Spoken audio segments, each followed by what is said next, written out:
It is February the 12th, 2026, which means it's February the 13th in Shanghai, where the morning session is underway, where silver is being bid back up so far after the big U.S. sell-off. Yesterday, I recommended a partial force majeure based on the fact that as of Tuesday, they were down to 98 million ounces of registered silver inventory at COMEX. We got Wednesday's number, so now they're down to 93 million. So they bled off 5 million on Wednesday just to keep the price where it was in the 80s. And then goodness knows how much they bled off today to orchestrate the $10 smash that's now getting bid up in Shanghai. So what have they accomplished? They've accomplished moving more metal from the west to the east. They've given the east a discount to buy up physical metal, and they've let their inventory drain.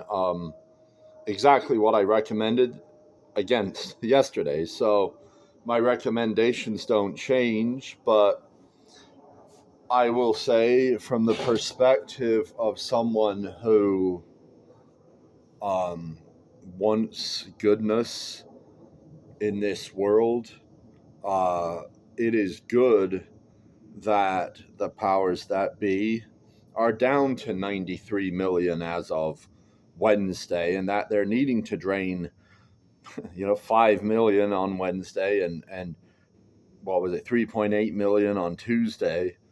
And they've been draining every day for weeks, essentially, just to keep this price where it is, because they understand that as the price goes up too high, that's the end of your financial system. That's the end of your currency. That's the end of your banks. That's the end of this whole house of cards. Because, as I've explained, there are people who trade the silver-gold ratio, and silver going up is going to pull gold up. Gold going up, as we saw, is going to pull the DXY, the dollar index, down. And a weak dollar eventually is going to mean that long-term yield needs to rise to account for that weak currency. Because if dollars today are weak, dollars tomorrow are even weaker. This is how the markets will trade. And once those bond yields start going up, now everything else comes down too. Because we've had a house of cards, a house of credit. But the more we're finding out about this whole Epstein shit, the more it's looking like a lot of very, maybe most people who've been in positions of influence in this world have been influenced and controlled by whatever evil group is out there. So, I don't want to implicate specific individuals, because each individual, my belief is they should have an opportunity to speak for themselves, to offer evidence, to offer arguments as to why they've done what they've done. If they have acted wrongly, to account for that wrongdoing, to,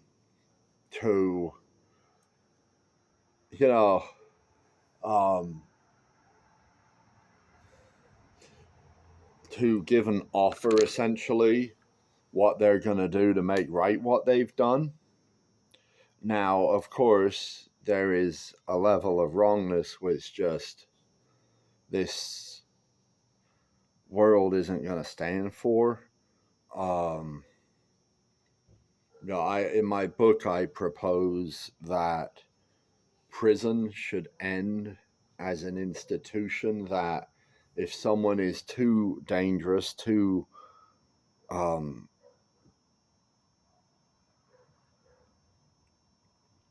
dangerous to be free, that it would be kinder to execute them and to give them into God's care than it would be to put them in prison where nothing's being accomplished.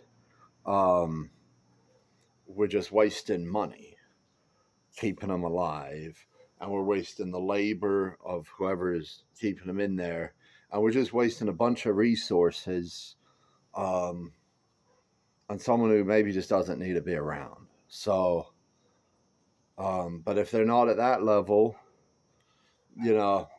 there's people who probably have gotten blackmailed with different things. I mean, people can be threatened, people can have loved ones threatened. There's a lot of ways that evil can work to influence individuals. And so that's why I'm saying each individual, it's up to them to lay bare what they've done, where they've been wrong, why they've done what they've done. But this information needs to be released. And I believe it will be because, at first, 5 years ago, there weren't a lot of people who believed that something like this was really going on a widespread level. Now, more and more people are becoming aware of the details. And I mean, this stuff's now getting in front of Congress, and it's being put in people's faces. And so I feel like the general population can start doing some more of the work as far as uncovering the truth than the people who suspected all this years ago and have been ignored and dismissed for expressing those concerns. So, to me, I see what's going on, and I mean, it's real good that what's happening is happening with silver, because you don't want guys with machine guns roaming around the streets in masks, pulling people into fucking cars, searching without warrants, acting as a paramilitary force outside the normal restraints of law enforcement. That's not a good thing to want.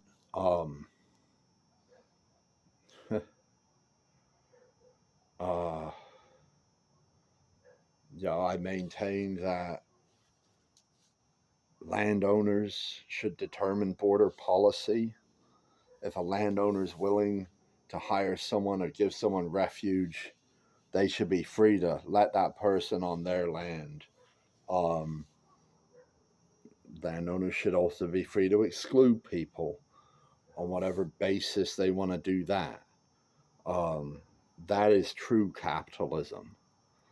Landowner rights over central planner rights.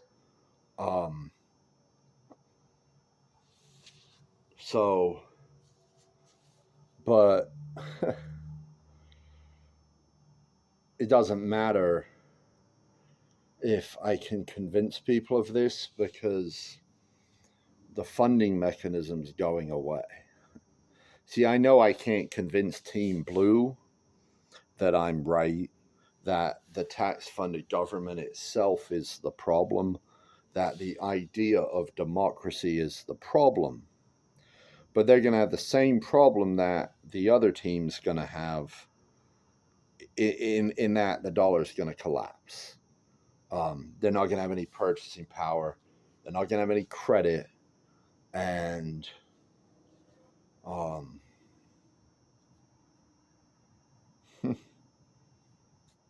I got the solutions I got. So if you don't know about them yet, Get a copy of my book. Links below. Thank you.